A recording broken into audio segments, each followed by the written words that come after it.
What's good, everyone, and welcome back to Inside the Industry. My name is Loud Vibes, and today we're starting off our new roundtable discussion called Full Spectrum. Well, you'll be getting the full story of everything that's happening within the industry. Now, this isn't your typical interview. We're gonna have real conversations, talk about real perspective, and real gems. So we might even get a little blunt, to be honest. So we'll see how this conversation goes. And since it's Women's History Month, we want to take a moment to celebrate the women in the industry, the women who are building it, women who are running it, and people who are shaping this industry. Today, we got an amazing lineup of women at our table, people from different roles, different backgrounds, different experiences, but we all are in the same industry. And before we get into that conversation, please like and subscribe and turn on your notifications because there'll definitely be some more episodes coming up. And let's just get right into it, okay? I'm gonna start off this way. Tell everyone here what's your name, what do you do, and one word that describes your vibe. Okay, my name is Tera. I am regional manager, also buyer for Nirvana Center dispensary in the Baltimore region. I think one word that describes me, chill.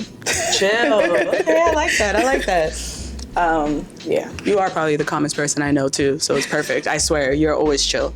I love that. Thank you. My name is Jarilyn, like Jarilyn from Maryland. I am the community marketing manager at Summit Wellness, and one word to describe me, I would say is energetic. Spot on. I love that. Well, hi, everybody. My name is Gina. I am with ReLeaf. I am the regional sales manager for ReLeaf. One word that would describe me, I would say, is passionate. Hi, my name is Melissa. I work for Peake ReLeaf, and I am the community engagement coordinator, part of their marketing team. And I would use a word to describe my vibe would be like colorful. Hey, I am also at Peake ReLeaf. My name is Juliana, and I'm the general manager there. And one word to describe me would be Jersey. Jersey. That's what I heard. I was like, wait, you just named the whole state. Yeah. We're getting creative here. I don't know if we medicated, but we got real creative real fast. I like this a lot.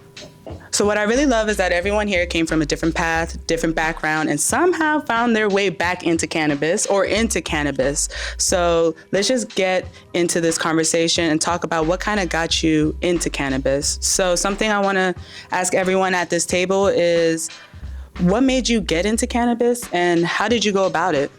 So, like I said, I started off in the virtual assisting arena, and I was working from home. I was a mom, girlfriend, and I wanted to start to meet new people. So every month I would do different networking events. When it came to the 420 April networking event, I was looking for a chef. And it would be people who don't smoke, who don't know cannabis. In my opinion, the way I did, I was already a patient. So I catered my own 420 event. Then people started asking me like, oh, can you make me this? Can you make me that? So then I started making small batch edibles.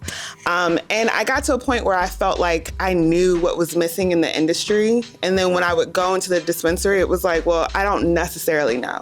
So from that point, I was like, I want to be in corporate cannabis and not street cannabis. So I knew that I wanted to get into cannabis. I'm going to be real blunt. My husband and I were trying to have babies for a long time, and the doctor looked at me and said, you need to chill out. You need to chill out. And I was like, what? I'm not drinking, I'm not smoking, I'm not doing anything. And she goes, you need to like get high and have fun again with your husband. And I was like, all right. So we got high one night and drank like a $300 bottle of wine and twins. Okay. Twins. It's a secret. It might not be the secret, but it definitely helped.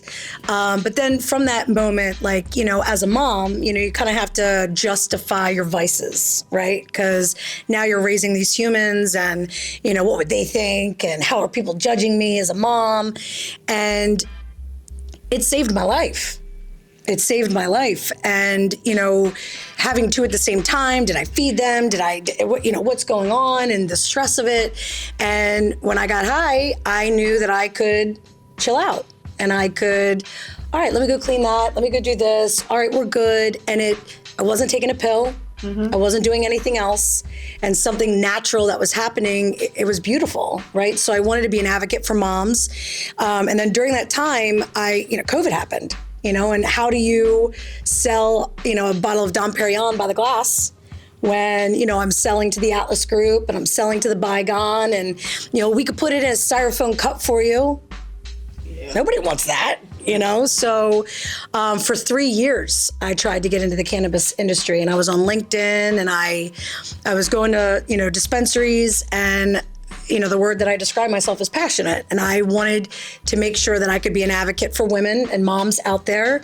And I didn't stop. I got a ton of no's. Yes. A ton of no's. It happens. It's hard to get in. It's really hard to get in the industry. So I know you put your work in to get in. Yeah. And I bothered the hell out of, certain people. And when the opportunity finally came, I looked at them and I said, there is no other person that you should hire. And I grabbed it. I told them it was mine. So I appreciate them for, getting me in. But, there's a lot of good that women can do in this industry. And everyone needs to let us have our own platforms. And I think once you get there, hone in on it and don't stop. I just applied to Peake when they first opened up. So back in 2018. And surprisingly, they did hire me because I messed up in an interview. Didn't go dressed up professional or anything. So they hired me as a bartender, and then honestly, I just worked my way up to lead manager, and then assistant manager, and now I'm general manager. And I've been 4 years general manager, and with Peake 8 years now. So it's been a journey, and I'm just really looking forward to what's to come with the new dispensary and all that. I was still working at a private school, and I wanted to. I tried working at a hemp place. It didn't really work out. And then somebody recommended me Peake ReLeaf, that they knew that worked there, a family member. So they're like, oh, let me talk to them. And I got recommended in. Okay, grandfathered in. I like that. And I've been there for 4 years, and it was a transition for sure. I can't really say exactly what my mindset was, or if I really even had a specific to what that was, but around that time, just looking for a new job, putting applications out there with my resume. And I remember getting a callback, because as we all know, it's never just it's a dispensary or anything like that. And I remember having a call, and then I remember also having a interview. And around this time, I thought it was a scam. I did.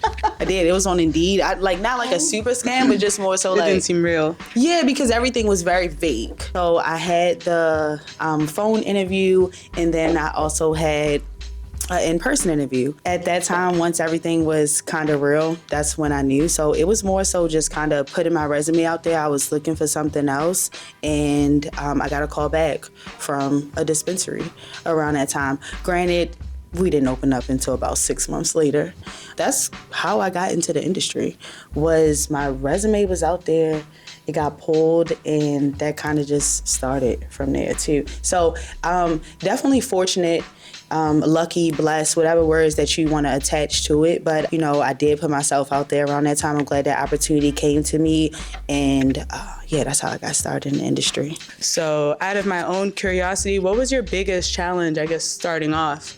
Whether it was your position that you were in, or the rules, or if there's what is your biggest challenge when you first started off in the industry? This was great. So, okay, I'm a couple years older than everybody. Elephant in the room, that's fine. But I showed up to Nirvana, and I was wearing this green blouse and a pair of jeans or something like that. I think I just dressed up really nice. And Tera looks at me and she goes, that's a really pretty blouse. And I was like, oh God, I am that person. Okay. But I think and I love you for that, because I'm trying to break into the cannabis industry. I'm a mom. My kids go to Catholic school. Who am I, right? I don't smoke every day because I've got kids, right? How am I? I'm eating it. I'm vaping. I'm doing all these things, but Tera doesn't know me, and I look not the picture at all. She gave it to me straight, and it was trying to find my place within the industry with being myself and not someone that I'm not, and people still accepting me for being who I am. So I think that is, a big part of it for people who are coming into it or trying to get into it, because we have a very tight-knit group of people, and we'll die for each other, but we don't also let other people into our world. So I'm grateful for the community. I'm grateful for what I know. I'm 4 years in. But I would say anybody trying to get in, really getting into the culture, really understanding where you stand in the industry will really set you apart. I think everybody who's been a bud tender can sit here and say, just getting one, you're like who you are, like you said, and just your whole spiel together, especially around this time, it was medical. So this state was very new and everyone was trying to figure it out. So just kind of, I would say to all that is representation. And for people who look like me and also women as well, it was not a lot of women in the industry. It was not a lot of people of color in the industry at all. It was a male-dominated industry. Still, some people may say it still is as well. Taking everything that still trying to proceed with being aggressive in your intentions and moving up and doing the things that you want to, but also when I started as well, I think before, I remember when I figured out in the company I was working for and even the location that they were going to be in, I was so stoked because it was around, it was my zip code that I actually grew up in. I served my people literally, so coming in and seeing different people, but also knowing that I'm one out of all of these people who would want to be in the industry who actually has a job, and I was also a face for them as well also, and a sense of comfortability, especially in an industry, a retail space, and just a business that a lot of people wasn't familiar about at that time. Like you said, it was, even the way that I found it, just applying on Indeed. So the knowledge wasn't equal across the board and even how to step into place with that. So I would say that was probably one of the biggest challenges, but it's definitely, I would say it's definitely still something that might still be in a way for not only myself but other people, but it's definitely becoming easier to kind of knock down certain walls and kick in certain doors as well also.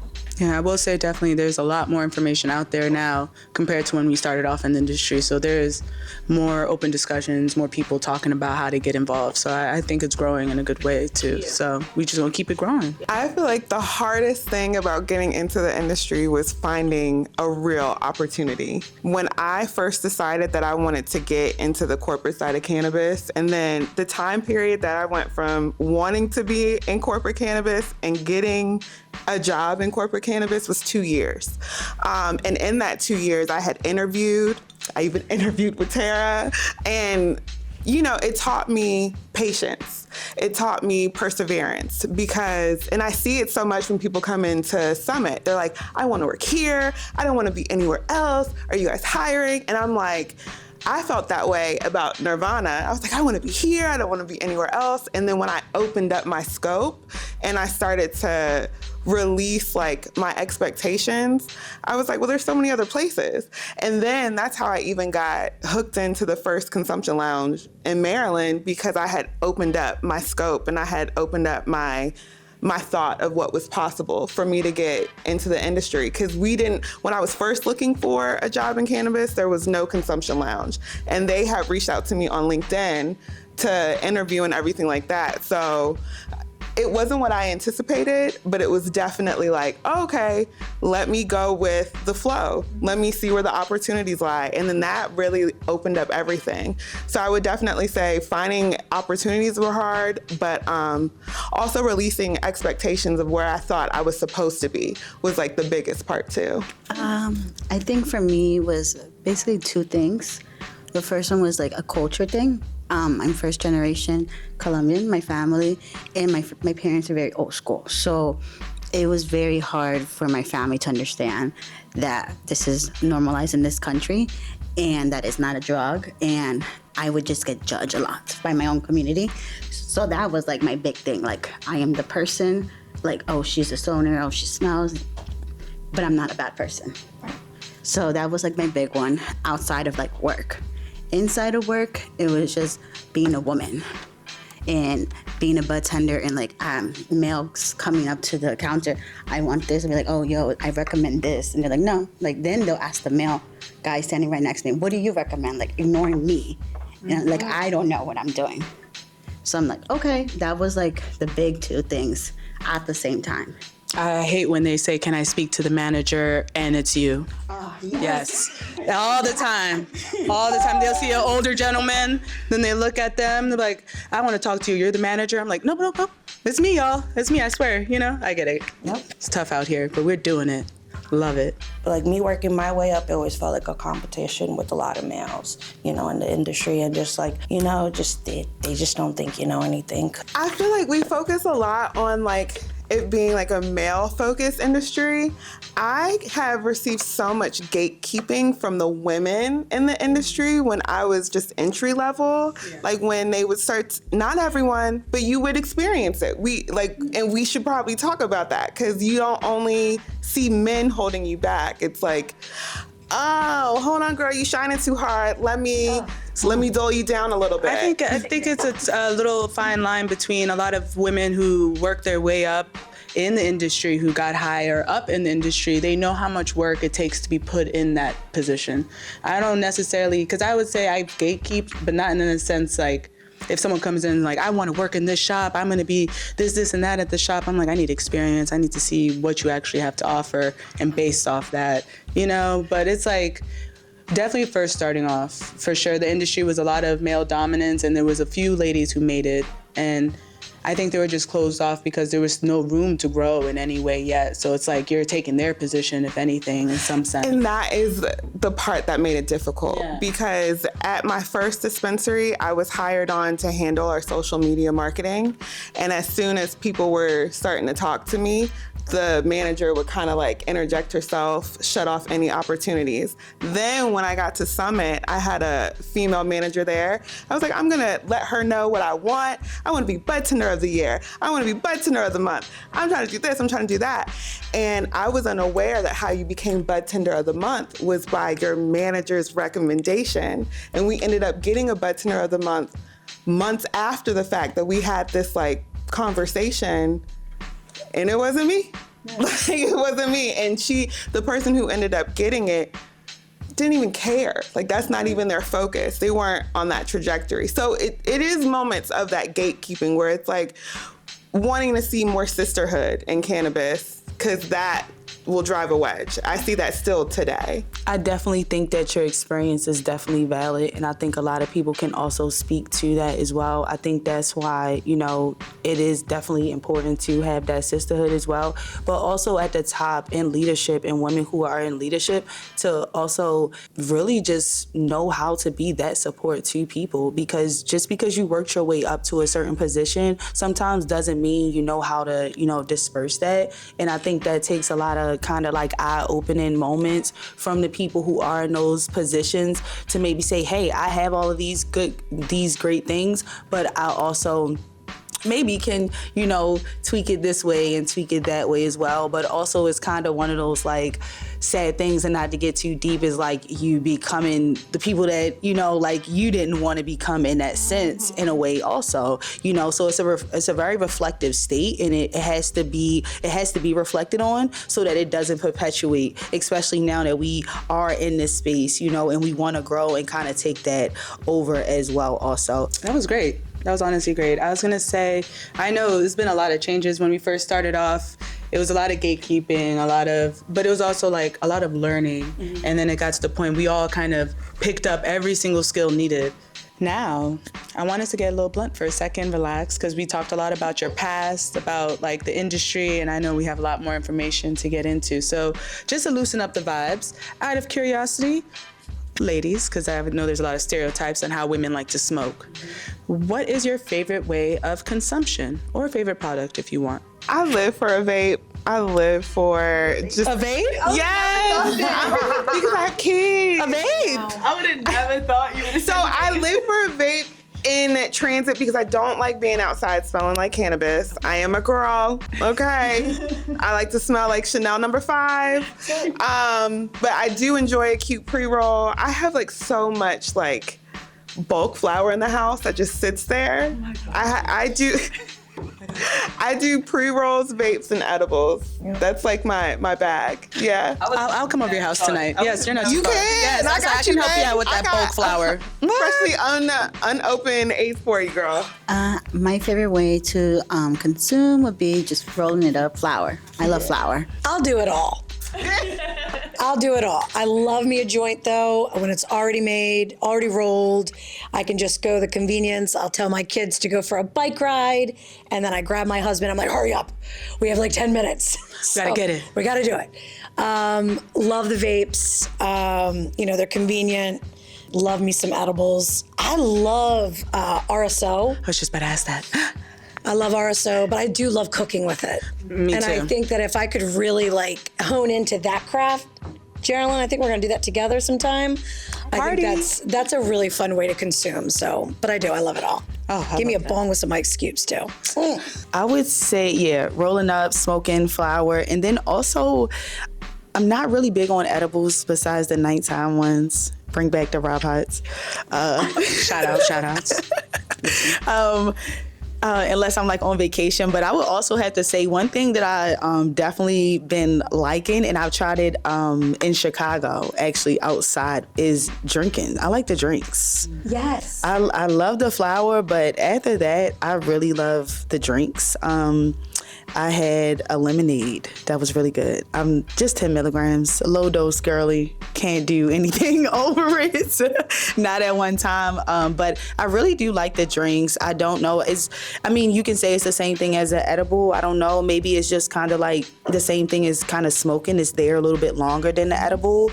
You can just kind of like sip on it the same way you just kind of like tote or just kind of like smoke. So it might just be like a relaxation, fixation thing. But yeah, definitely flower. And then second to that, I would say drinks. I love flour. I like to roll J's, just papers. And then I really like dabs too. I love my puff go, lay down in bed and just hit it, especially because of the kids. I just don't come in my room right now. Just hit the puff go, But those and I like kind of like summertime, flower, wintertime, it gets a little cold. I hit the puff go, so I want to be outside and cold. Yeah. But that's pretty much it. I love this. I think we got a good spectrum of everything. We have our vapes, we got our flowers, we got our edibles, you know what I mean? Vapes, yes. Yes, I had to say that really loud. I'm happy you heard that. The next quick question is, what is the biggest stereotype you faced working in the cannabis industry, or people finding out that you do work in the cannabis industry? I love that. I love it so much when people find out that I work in the cannabis industry. It is like my favorite thing in the world. Because they'll be like, oh, Gina, what are you doing? I'm like, I sell cannabis. And they're like, what? What do you do? And I'm like, oh. And I love making moms feel so uncomfortable.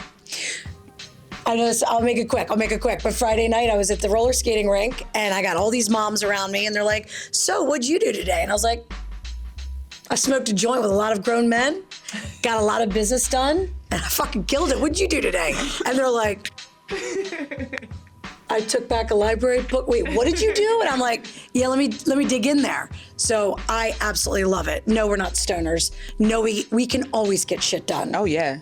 What you give is what you get. I love That's that. Well, I serve at my church, and as I've gone into leadership at my church, once they realize that I'm in the cannabis industry, it kind of halts right there. Because how can you glorify God and be a cannabis consumer?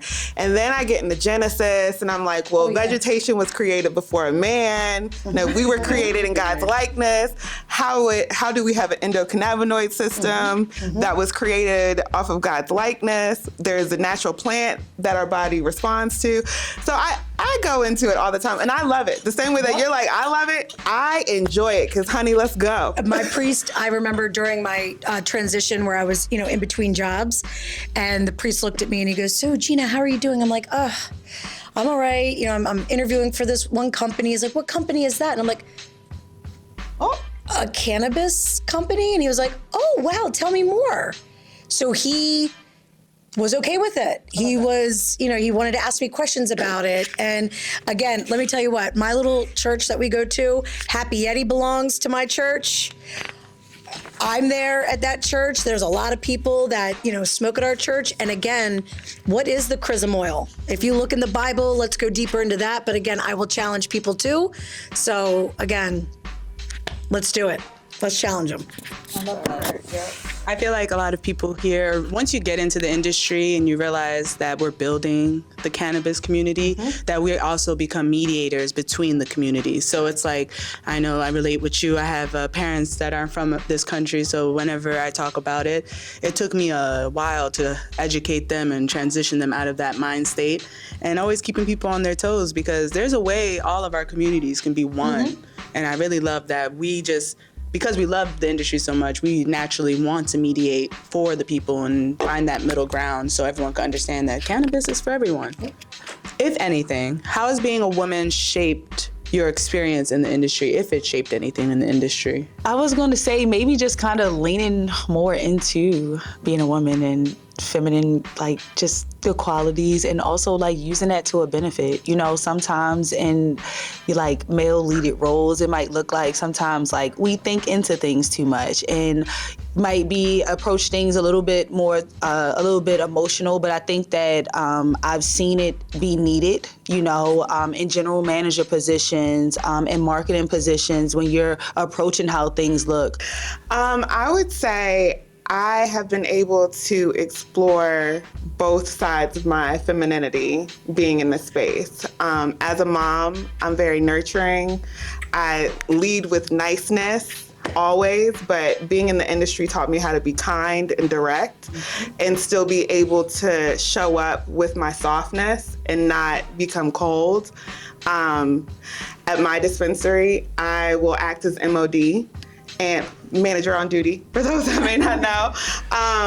And I'm placed in certain positions where I'm now having to advocate for even some other men on my team when they feel like someone has talked to them crazy. And I can't just shy down and be like, oh, well, I'm sorry, like pussyfoot around or whatever. I have had to become very direct, but be very intentional with my words, while also, again, still being true to who I am at my core, which is a mama bear. So I love everyone that comes to the door, but I don't love you more than I love me, and you will not disrespect me. And I don't have to disrespect you in the process of correcting you. So I have definitely, learned that major in my position. When we have guests come into the dispensary, when it's all female bud tenders, a female receptionist, and I'm the manager that's on, they're like, okay, it's ladies' night. Yeah. And they like act, most of the time, they like stand up, sit up a little bit more, act a little bit nicer. Yeah. You know what I mean? Yeah. It's the energy is when they see a room full of women, the energy is a little, okay, I like that. I like these perspectives. I feel like as women, we see a lot, we experience a lot in the industry, pave a lot of things, build a lot of culture.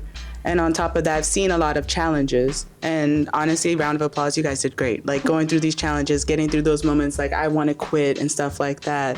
So I'm out of my own curiosity, even though we're talking about the hard moments, I want to make sure that we take that moment to celebrate those achievements in our lives. Like, I feel like we're so focused on getting work done. I want us to all take a moment back and be like, what is a big achievement in your life that you're proud of, or something about your journey that's like a big goal that you're able to achieve? I feel like because this is a predominantly male-driven industry, or at least it has been, when I get a chance to have a conversation with someone who is either starting up or they want to get into the industry, not even with their own brand, but they just want to be like a bud tender or something like that, I feel as though they're already drawn to me because of my warmth. But then when they hear me speak, they're like, oh, and you know what you're talking about. So that's opened up so many doors for me. And because of where I work, I'm allowed to do a lot of freelance work. So your girl's gotten paid just off of being open to share. Market. Yeah, being open to share, being warm and being knowledgeable in this space where I feel like someone might have assumed that my GM, who's a man, already knows this. So it's like, oh, okay, cool, you got it. Thank you for the info. But then me, it's like, oh, you're cute, you're warm, and you're smart. Oh, we got to get you on the board. We got to get you in the C-suite. So it's been dope. I love that. So just recently, I was featured in Voyage Baltimore. And then I've also been featured as Patient of the Month in Maryland Leaf. And then I've also been awarded Maryland Cannabis Advocate of the Year twice. Okay. She's trying to be humble with that, y'all. Ladies. Yes. And then I'm just being nominated for a slew of awards, being invited to different events. I live for those exclusive events. You know what I mean? Love a good event. Okay, so being seen in this space has been one of my greatest accomplishments because I've done a few things in my 37 years, and this is the most I've felt seen. So far, I'm most proud of is that like I was able to make a career out of this, like with all my hard work, just being patient. First time in my life, like as both y'all said, like I'm first generation out here, just building that like kind of financial freedom that my mother wasn't able to give to me and my brother that I could now give to my kids and so on and so forth. And even like, build them a trust for the future. So it's just really great. I would say that I think my most memorable and like beginning one was when I was a bud tender though in like 2019. Like you said, bud tender of the month, was really stoked and was really happy for myself and was very surprised also. And then since then, like everything that I accomplished, I think that I'm proud of. I think is just maybe creating a time and a space to kind of just like soak it in as well. And, all of us just kind of like really give ourselves the credit and kind of like feel our accomplishments also. I've seen the transitions, I've seen the growth, and every time I hear about Nirvana from other people, I've only heard good things, and it's because people like you are working behind the scenes to make sure that your family is cohesive. And that's really hard work. Mm-hmm. You've been doing it a long time, girl. I think we started off at the same, and I hopped out real quick, and you stayed in. You see, so that's great. And I was going to say also, I started at a company called The Botanist. Okay. And they are not in Maryland anymore. That was kind of like the whole thing was like, when do you want to quit? I didn't want to quit per se, but at the beginning, when like COVID was serious, like 2020 March, we had closed down. So I was out of the industry for like, when everybody was home, and we were all home from like March to December, I was out of the industry in that time also. So then we closed, and then Nirvana opened that February.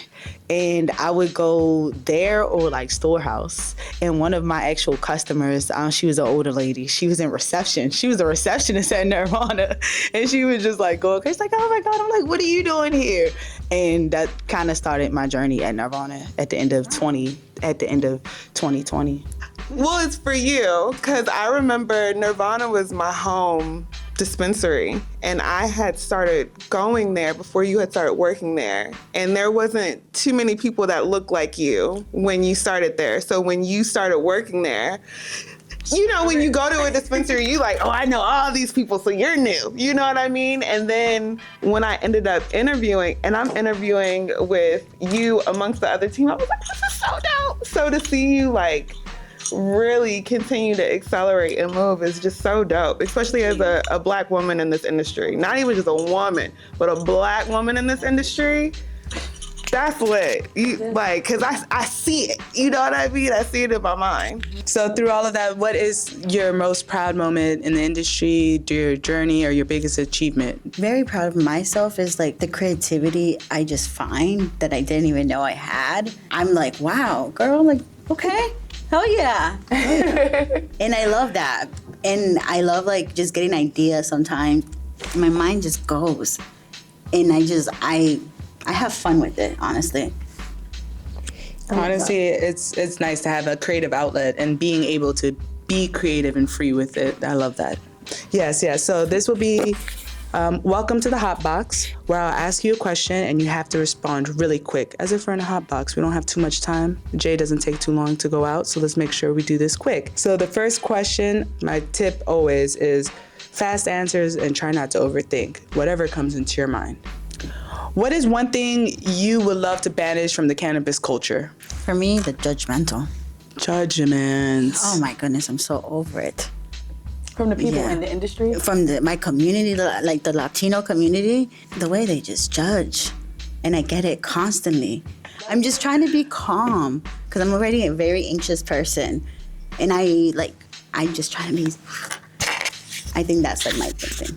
I was gonna say, I think that like through opportunity also, and just like you even saying like you being a representation of that, I think that has also opened up a lot of people's eyes from different cultures also, is that it's providing a way and a means to it also. Sadly had to take to that point, but it's like, hey, look, I'm doing something with this. That revenue is more important than education. People need to understand that this is more than just getting high. This is true relief. And if the cannabis industry as a whole is just focused on meeting numbers, then we're doing our community a disservice. Because when it was medical, it was all sorts of education. And now we're like, let's get all the money that we can get. Recreational changed the market. Completely. People In really high positions with just that are kind of out of touch. Speaking of resumes. So yeah, basically, if you were out of touch in the sense of, not that you don't use cannabis, because you don't have to consume at a certain rate that everybody does, but I do think that, we need to fine comb through, like, just kind of the out of touchness when it comes to. I get it. It's hard when the person in charge doesn't have the same passion as the person running a facility. I can get that, and it's okay to give that to someone else and let them trust them with your company. Yeah, and even if you lack passion, you can still understanding. It doesn't have to be that much passion, but just kind of like understanding, because, we talk about kind of like jobs and the ability to get into industry. Those are positions that a lot of people would love to go for and are eligible for, but can't because of things like that as well. So I would say I would banish that. That's gatekeeping also. Banish gatekeeping all around. Girl, I hope and pray that we could make it like it was medical again. Yeah. Right? I think those days are gone in a way, right? There's too much money. There's too much money involved now. There's too many hands in the pot. That's why I don't take for granted the position that I'm in. I am so honored to be in this position. And I know that being, part of Peake ReLeaf, the largest, there's a lot of responsibility that we have on ourselves. And the louder I scream, some people listen to me, some people don't. But out of the 17 states that Peake ReLeaf is in, there are only 2 regional sales managers that are females. 2. For me, it's, holding my team accountable of why I want to win, holding them accountable for why, we do need to put people who, are passionate about it but know what they're doing in roles that are bigger is huge. Yeah. And I think that is what I hope that, the bigger companies will look at and start to go, you know what? Yep, I am going to put her up there, and then I can go, okay, I'm going to put her here, or I'm going to put him here because of those reasons. So we hear you loud and clear. And hopefully we can banish all of that. I'm just going to chime in real quick. The one thing I would like to banish from the community, which I know some people might not like it, I think blunts need to go. That's it. I think, I used to be a blunt smoker. I'm here with you, girl. I'm here with you spiritually if you were a blunt smoker, but it's like, you smoke papers now, you see? I think there's this transition that needs to happen. People need to let go of that tobacco addiction and actually feel that medicine working. And as someone who used to smoke about 2 packs of backwoods a day, and that's about 10 joints, possible joints, I learned that that's like an extra thing that the plant does not even need. And if we can delete tobacco from even entering the cannabis industry, I feel like it might change a little perspective. No, I love that though. And that kind of takes it back to kind of like the medical and introducing people to things. And then also to kind of like your dabs, with people who just need immediate relief with like pain or just higher THC as well also. But that comes with education. I think that is definitely controversial, and it will definitely take a lot of unlearning to do. But I don't disagree with it. Okay, cool. I was like, I don't know if there's any blunt smokers in here. Spare me, please. I'm so sorry. I feel like when people come into the dispensary and they're like, oh, I'm just buying this pre-roll because I'm trying to stop, or I'm getting the smaller amount because I'm trying to stop.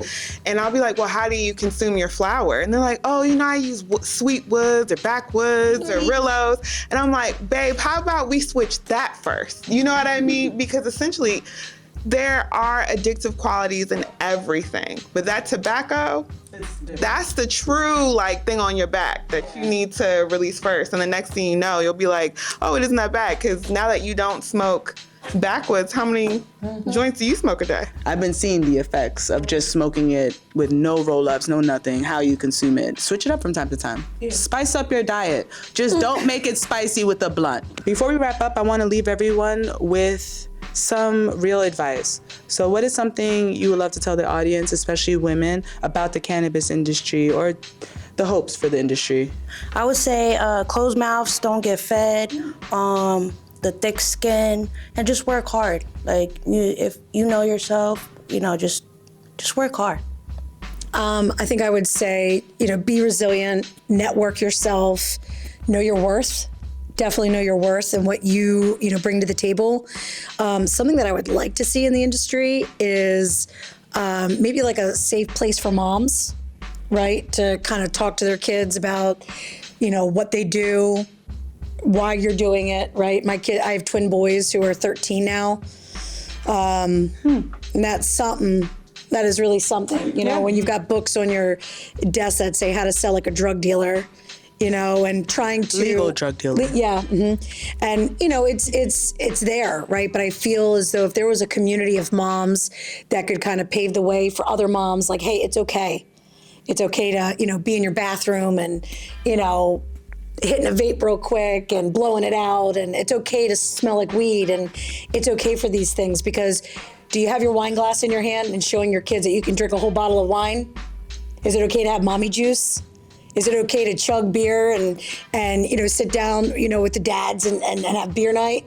That's socially okay, right? But why is it not okay for moms, right? And why don't we have a space to talk about that and how to talk to our kids about it and be responsible about it? So that's something that I would like to, maybe bring to the table, or have something for moms to kind of communicate with. In the future, ending that stigma that comes with it. It's years of stigma tied to it, and I think that is great. I would love to see that in the future as well. What I would like to tell women in this industry is that there is a place for you, and don't let anyone tell you anything different. Where you're going to first may not be your cannabis home, but there is definitely a place for you. And just like you would in a relationship, when it's time to go, go. And when it's time to pour in. Definitely work hard, but be really intentional about working smart through networking, building relationships, putting yourself out there, knowing when to speak for yourself, because closed mouths absolutely don't get fed. But don't be discouraged by your first 50 no's, because they're gonna come. I would say just everything that you feel like is beautiful about you, bring that to the industry. It's needed. Yeah, I would say with that, definitely pour, into everything and do it with a balance. Still kind of like maintain yourself as well. I feel like the industry's at a place kind of where you can kind of like pour into it and pour back into you as well. So yeah, I would say that. It's everything that's beautiful about you, bring it to the industry. Don't lose it. Work hard. Still be yourself. And yeah. I love that. That was so sweet. Be you, boo. That was so poetic. Bring your beauty into the industry and keep it like that. That's great. The industry is growing. The industry is honestly growing pretty fast at that. So it's really nice to hear that advice from people, like especially people in the higher position, letting everyone know that there is growth and opportunity. I think a lot of people think working in the cannabis industry just means like a very low ranking job or like retail based. They don't think too much into it. They don't think there's opportunities to grow. So it's good to know like you guys from the beginning to the end, because you have this passion for cannabis, it kept you growing in this industry and you'll continue to grow. So I think that's great. I think there's a lot of positions out here that people don't even know exist, like wholesale or other marketing ends of it, or even building your own avenue into it. So that's really inspiring for everyone. This is kind of why we have Full Spectrum, just to get into that full story, give people a perspective that they might not even know. For everyone watching, thank you for spending time with us. If there's something that resonates you or something that you want to share with us, please like, comment, share this episode for anyone you know who's trying to get into the industry, or someone you know who's just unsure of where to begin. This is definitely something for them. If you feel like there's something in the industry that we need to talk about that is just not easily accessible, please comment, let us know what you'd love to see. We want to hit those topics and get into that nitty-gritty. So we're here for you, and this is Full Spectrum. Our first episode down, yay! Yes, ladies, yes. We're starting off strong, I love it. We'll catch you soon. Time out.